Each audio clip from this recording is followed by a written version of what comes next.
Ayun mga kababayan, Luzon, Visayas at Mindanao, Province of China ni Digong ang Davao, no, ay ito na nga, formal na inaanunsyo ngayon at kakapasok lang ng balita, January 20, 2025, 8:27 p.m., no?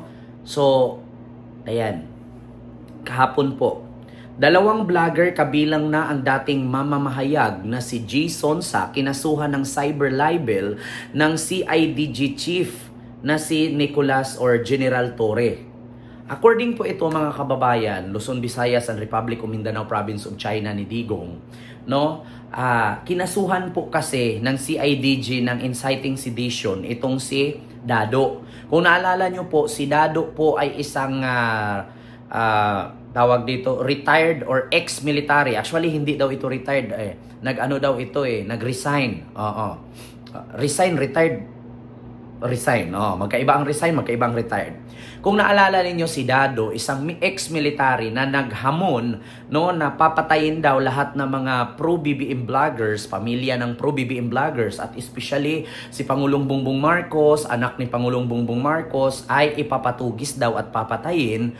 Ito ay nakarating po sa CIDJ kay Director General Nicolas Torre III, no, na ito nga ang pagbabanta ni Dado at walang pagligoy-ligoy, walang pag-2x2 na mind, no, pagdadalawang isip, di ba? Sa Tagalog ay kinasuhan nga ito ng CIDJ itong si Dado ng inciting sedition. So dahil ito sa paghihimok ni Dado, no, hinihimok niya ang mga retired at mga ex-military na magsanib puwersa daw para pabagsakin si Pangulong Bongbong Marcos, no, pagre-rebelde po ang tawag doon, kaya nakarating ito sa CIDJ, pati yung pagbabanta niya ay kinasuhan ito ng inciting sedition. So pagkatapos doon, ilang araw na kalipas, itong dating mamamahayag na si G. Sonsa, isang banlag at bungi, no, na vlogger-vloggeran ngayon ng DDS or supporter ni Duterte, ay nagpakalat nga ng fake news na kung saan na hospital daw at kinarma daw itong si General Torre dahil sa pagkaso kay Dado, no, dating ex-military. So kinarma daw, na hospital daw, di ngayon nag-react itong si General Torre na kung kinarma ako at na-hospital ako, bakit iba ang mukha nung nakaratay sa hospital? So saang hospital po ito? At magpapahospital po ako dahil napakakisig naman po yung na-hospital na nasa picture. So yun po ay pinabulaanan ni General Torre na fake news at hindi daw po siya na-hospital. Kaya ito ay nag-post nga din itong si General Torre na pabiro na kung saan man yung hospital na yan, sana magpapakonfine na ako kasi napakagwapo, napakakisig at napakaganda pa ng katawan nung naturang nasa picture na pinakalat nitong Jason Sa na isang dating mamamahayag na isang fake news. So ngayon, dahil doon sa pagpapakalat niya ng fake news, yun na nga mga kababayan, kakapasok lang na balita, kinasuhan ng cyber libel ito ng CIDJ chief na si General Torre, itong si G. Sonsa. So nakalagay po dyan sa artikulo, nakita nyo naman po sa screen natin, dalawang vlogger kabilang na ang dating mamamahayag na si G. Sonsa ay kinasuhan ng cyber libel ng CIDJ. At ito pa nga po ang sumusunod. Ito dahil aniya sa mga ipinakalat na larawan na larawan sa social media hinggil sa pagkakaratay niya sa hospital na nakaapekto na aniya sa kaniyang pamilya at mga kaibigan. Magugunitang kinasuhan din ni Torre noong isang linggo ang vlogger na si ex-military Captain Clemente Dado Enrique ng inciting to sedition dahil sa pahayag nito na humihikayat sa publiko na mag-aklas laban sa pamahalaan. At ayon pa nga dito, nakakaharap sa kasong cyber libel ang dalawang vlogger kabilang na ang dating mamamahayag na si G. Sonsa.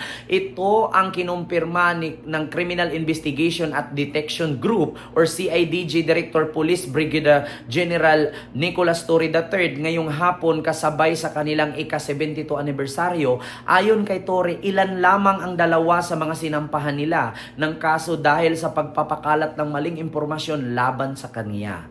So yun nga po, ito na nga sabi ko mga kababayan, dito na ang kahinatnan ng mga vlogger kasi ng mga fake news. Kaya ngayon kayo, mga vlogger dyan, kahit kapwa ko vlogger, kung mag-vlog po kayo, make sure na meron po kayong proof, meron kayong pinagkukunan ng content ninyo at ma-share ninyo sa vlog ninyo. Hindi yung mag-imbento kayo ng kwento. Katulad ni G. Sonsa, sa bagay, hindi naman po lingid sa aking kaalaman kung bakit nagkaganyan si G. Sonsa kasi nga po siya ay banlag. No, ibig sabihin po ng banlag ay magkaiba na po ang direksyon ng kanyang mata. So, dahil po magkaiba na ang direksyon ng kanyang mata, magkaiba na din po yung kanyang balita. Nakita lang niya sa picture na kahawig ni General Torre ay sinabi na niyang si General Torre ito. Sa bagay, hindi na po tayo magtaka kasi nga ulitin ko, banlag po si G. Sonsa. Kapag banlag po, ang isang mata nasa left, yung isang mata nasa right. At saka, resulta na din po ito ng katandaan at gusto pa rin kumita, ayan, kasi pag hindi siya nag-fake news, wala siyang kita, wala siyang sahod. Kaya ngayon, pinapakalat niya na si General Torre daw kinarma, bumaba na daw ang hatol ng kaitaas-taasan, dahil daw dito, kinarma daw si General Torre dahil sa pagpapakubkub ng lupa ni Kibuloy. Si General, sa mga hindi po nakakaalam, si General Torre po kasi yung nagpapakubkub kay Kibuloy nung niraransak nila yung loob ng kampo ni Kibuloy para sumuko at lumabas ito sa pagtatago. Nagalit itong grupo ni G. Sonsa na mga protektor ni Kibuloy, nagpakalat ng fake news. Ngayon, hindi naman tayo magtaka kung mali-mali ang balita ni G. Sonsa, ang kanyang vlog, kasi nga, banlag. Ibig sabihin po ng banlag, magkahiwalay po ang direksyon ng mata. Yung isang mata niya pa kanan, yung isang mata niya pa kaliwa. Kaya hindi na po tayo magtaka, banlag nga. At saka kapag DDS, ibig sabihin, bobo yan. Literal, sabotable na yan. Kapag DDS, ibig sabihin, bobo at fake news. So ngayon, ewan ko sa mga DDS vlogger kung paano nila ipagtanggol itong si G. Sonsa na nagpakalat ng fake news. Katulad, actually, hindi naman po ako nagtaka kasi mismong si Duterte, fake news din, no, sa kanyang pahayag patungkol sa 2025 budget na marami daw blanco at bakit daw pumirma itong si BBM, no, kung ano po yung puno, ganun po talaga ang bunga. Si Duterte fake news, si G. Sonsa fake news, ibig sabihin, mga DDS, fake news. Ito po yung napapala ng mga vlogger na fake news. Katulad kay G. Sonsa na banlag, no, magkaiba ang direksyon ng mata at bungi pa. Bukod sa bungi, banlag nga, ibig sabihin ng banlag, kaya mali-mali ang vlog, kasi ang isang mata to the right, ang isang mata to the left. Yan po ang itsura ni G. Sonsa. Kaya ngayon, nakita niya lang na si General Torre, magkahawig dun sa nakaratay na nasa ospital, pinakalat na niya na si General Torre daw ay na-hospital. Nangyari na ito'y nakaka-apekto sa pamilya at mga kaibigan na pinapakalat ni G. Sonsa na fake news. So anong aksyon na ginawa ni General Torre? Kinasuhan ng cyber libel. Itong mamamahayag dati na vlogger-vloggeran ngayon na tinatawag kong ang banlag na ang mata to the right at ang isang mata to the left na walang iba kundi si G. Sonsa. Isa po siyang vlogger na mamamahayag na supporter ni Digong, fake news, banlag, bungi pa. Ayan. Yan po ang napapala ng mga vlogger na fake news. Bukod na sa banlag, to the left, to the right, ang mata, magkaiba ang direksyon, bungi pa. Ayun, nakasuhan ka. Kasi nga, banlag ka, ang isang mata to the right, ang isang mata to the left, bungi pa, di ba? So yun lang mga kababayan, hindi ko na po habaan. Kapag banlag ka at bungi ka, cyber libel ang kakaharapin mo ngayon. So yun lang, maraming salamat and see you next vlog. God first. Thank you.